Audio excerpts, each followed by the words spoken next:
Good morning student, welcome to BMT college. जो मेरा lecture है BC and BB third year के लिए। सब्जेक्ट का नाम है ई कॉमर्स। आज हम डिस्कस करेंगे about the e commerce security system. अगर हम सिक्योरिटी सिस्टम की बात करें तो सिक्योरिटी जो है किसी भी इलेक्ट्रॉनिक ट्रांजेक्शन में बहुत इंपॉर्टेंट पार्ट प्ले करती है। Security is an essential part of any transaction that take place over the internet. Customer will loss his her faith in business if its security is compromise. अपनी सारी money, उसकी सारी transaction खत्म हो जाएगी, उसकी सारी मनी लॉस हो जाएगी अगर वो अपना ऑनलाइन ट्रांजेक्शन में कुछ भी अगर सिक्योरिटी फुलफिल ना हो रही हो। Following are the essential requirement for safe e payment transaction. अगर कोई भी आप ई पेमेंट ट्रांजेक्शन कर रहे हैं तो उसके लिए कुछ एसेंशियल रिक्वायरमेंट है। पहले कॉन्फिडेंशियलिटी, सबसे पहले तो कॉन्फिडेंशियलिटी होनी चाहिए। कॉन्फिडेंशियलिटी मतलब information should not be accessible to an unauthorized person. जो आपकी सिक्योर इंफॉर्मेशन है वो केवल आप तक ही रहनी चाहिए, किसी और दूसरे पर्सन के पास नहीं पहुंचनी चाहिए। अनऑथोराइज्ड पर्सन के पास बिल्कुल नहीं पहुंचनी चाहिए। यानी कि जो इन्फॉर्मेशन हो, जो सिक्योर इन्फॉर्मेशन हो, वो केवल ऑथोराइज्ड पर्सन के पास ही होनी चाहिए। अगर वो अनऑथोराइज्ड पर्सन या इंट्रूडर के पास चली गई तो वो उस इन्फॉर्मेशन का गलत फायदा उठा सकता है। सपोज आपका एटीएम है, एटीएम का पिन उसको बदल जाए तो वो आपके ट्रांजेक्शन, आपके एटीएम से ट्रांजेक्शन कर सकता है। तो इन चीज़ों को आपको क्या करना है, इन चीज़ों को आपको बहुत ही सिक्योरली कॉन्फिडेंशियल रखना है। It should not B intercepted during the transmission. Integrity, information should not be altered during its transmission over the internet. Integrity का मतलब होता है कि जो भी इंफॉर्मेशन है वो ऑल्टर नहीं होनी चाहिए ड्यूरिंग ट्रांसमिशन। अगर कोई सोर्स से डेस्टिनेशन में कोई इंफॉर्मेशन भेज रहे हैं तो बीच में कोई भी उसमें चेंज नहीं होना चाहिए। No modification, that is called integrity.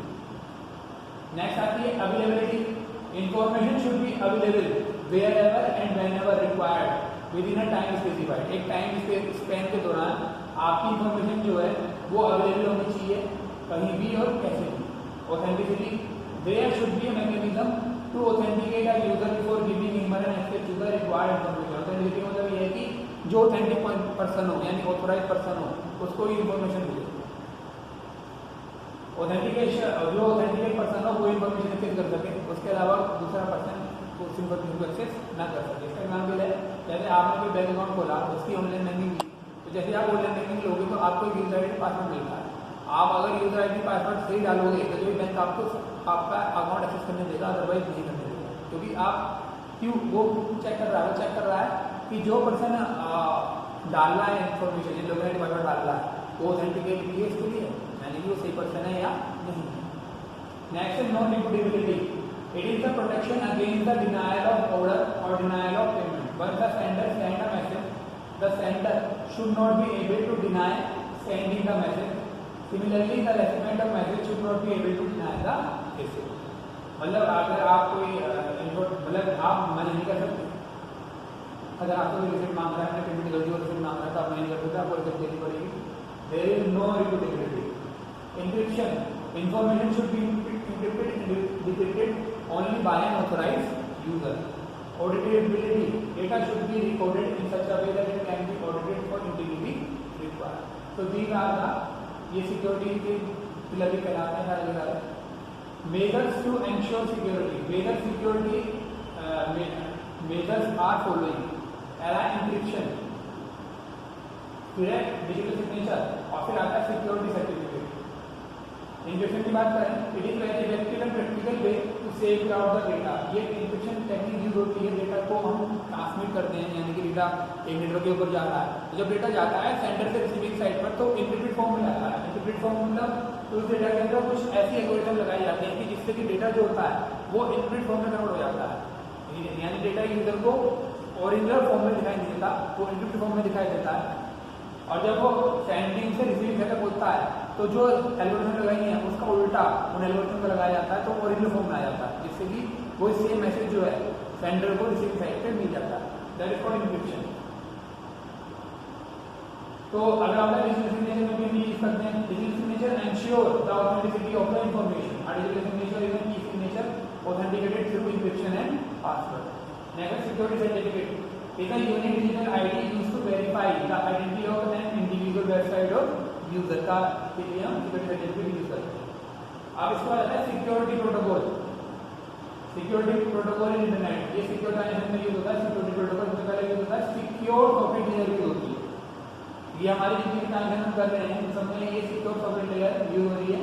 It is most commonly used protocol and is widely used across the industry.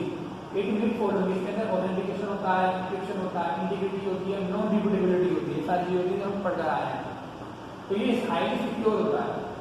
HTTPS is to be used for HTTP URL with SSL।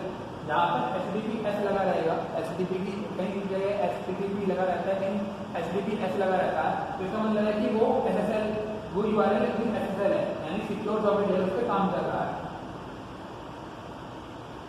और जहाँ पर HTTP लगा रहता है वो विदाउट SSL यूज हो रहा है। तो जहाँ HTTPS लगा हुआ है तो यानी कि वो हाईली सिक्योर है। सिक्योर हाइपरटेक्स्ट ट्रांसफर प्रोटोकॉल, यहाँ पर क्या है, SHTTP एक प्रोटोकॉल है। Extend the HTTP protocol with public key encryption, authentication, digital signature over the internet. इसके अंदर इंक्रिप्शन भी होता है, ऑथेंटिकेशन भी होता है, डिजिटल सिग्नेचर भी होता है। ये दूसरा प्रोटोकॉल है SHTTP, secure hypertext transfer protocol. फिर आता है secure electronic transaction. It is a secure protocol developed by Mastercard and Visa in collaboration. It is a best security protocol, secure electronic transaction. It has the following component. पहला, card holder digital wallet software. Digital wallets allow the card holder to make secure purchase online by content with cryptography. Right? Merchant software. This software helps merchant to communicate with potentially customer and financial institution. Payment gateway server software. Certificate authority software. ये सब इसके अंदर होता है। Explain the protocol that are used in e-payment. E-payment में कौन से protocol use होते हैं? अभी हमने बात भी करी, SSL यूज होता है, सिक्योर सॉफ्टवेयर यूज होता है, SSTP यूज होता है। Electronic payment system are in banking में यूज होती है, रिटेल में यूज होती है, हेल्थ में यूज होती है, ऑनलाइन मार्केट में यूज होती है।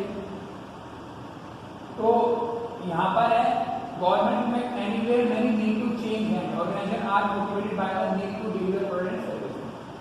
तो EFT इलेक्ट्रॉनिक फंड ट्रांसफर अभी हमने ऊपर पढ़ा, is defined any transfer of fund initiated through an electronic terminal, telephonic instrument और कंप्यूटर और magnetic tape instead of authorize. ये सब EFT के अंदर आता है। पेमेंट फंड ट्रांसफर में आप चाहे ऑनलाइन कोई भी चीज यूज करें, आप कंप्यूटर यूज करें, टेलीफोनिक इंस्ट्रूमेंट यूज करें, आप किसी भी चीज का यूज करें इलेक्ट्रॉनिकली, तो वो आपको इलेक्ट्रॉनिक पेमेंट सिस्टम में आता है। EFT utilize computer and telecommunication component both to supply and transfer money unusually।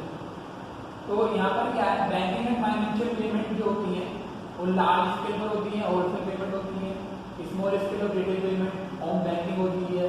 Retail payment में क्रेडिट कार्ड यूज होते हैं, प्राइवेट चार्ज कार्ड यूज होते हैं। ऑनलाइन इलेक्ट्रॉनिक कॉमर्स पेमेंट में टोकन बेस्ड पेमेंट सिस्टम में electronic cash, digital electronic check, net check.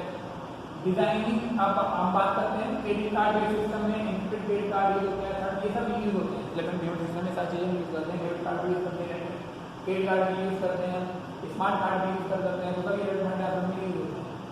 अब हम electronic payment system design कैसे करेंगे? Designing electronic payment system, privacy.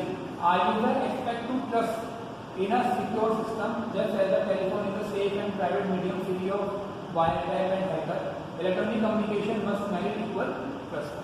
Next है सिक्योरिटी। इसके अंदर एक तो प्राइवेसी होनी चाहिए, दूसरा वो हाईली सिक्योर होना चाहिए, तीसरा इंटरप्रेट इंटरफेस होना चाहिए। The payment interface must be an easy to use as a telephone. Database integration होना चाहिए, सारी इन्फॉर्मेशन हमारे डेटाबेस में स्टोर होनी चाहिए। Token are neighbour can someone to token goods and services हमें मिलनी चाहिए। अब बात करते हैं सिक्योर इलेक्ट्रॉनिक ट्रांसफर प्रोटोकॉल की। ये बहुत इंपॉर्टेंट प्रोटोकॉल है, सिक्योर इलेक्ट्रॉनिक ट्रांसफर प्रोटोकॉल। ये हर जगह यूज होता है, जहाँ पर हम ट्रांजेक्शन सिक्योरिटी कर रहे हैं वहाँ पर SCT यूज हो रहा है, secure electronic transaction. SCT protocol was initially designed by Visa and Mastercard in 1997 में बनाया था and has evolved since then. SCT protocol means the 4 security requirement for EC SSL यानी सिक्योर सॉफ्टवेयर लेयर। ये secure software क्या करती है? Authentication करती है, encryption, integrity and no deputation. SCT defines the message format, certificate format and processor of message exchanges. तो ये SCT यहाँ पर ये काम करती है। इसमें electronic wallet, storage of data, ये सारी चीजें इसके अंदर यूज होती है। तो यहाँ पर SCT जो है सिक्योर सॉकेट लेयर वो इम्पोर्टेंट रोल जो है वो हमारा प्ले करती है। तो ये सारी चीजें हमारे इसके अंदर आनी चाहिए। तो ये सारी हमारी क्या है? ये हमारी सारी सिक्योरिटी है जो हम सिक्योरिटी यूज करते हैं, सिक्योरिटी सिस्टम है हमारा ई कॉमर्स का। इसमें क्या क्या आएगा हमारा बेसिकली चीजें हमारे इसके अंदर security confidentiality, integrity, availability, authenticity, non repeatability, encryption and auditability, ये सब चीजें हमारी। ओके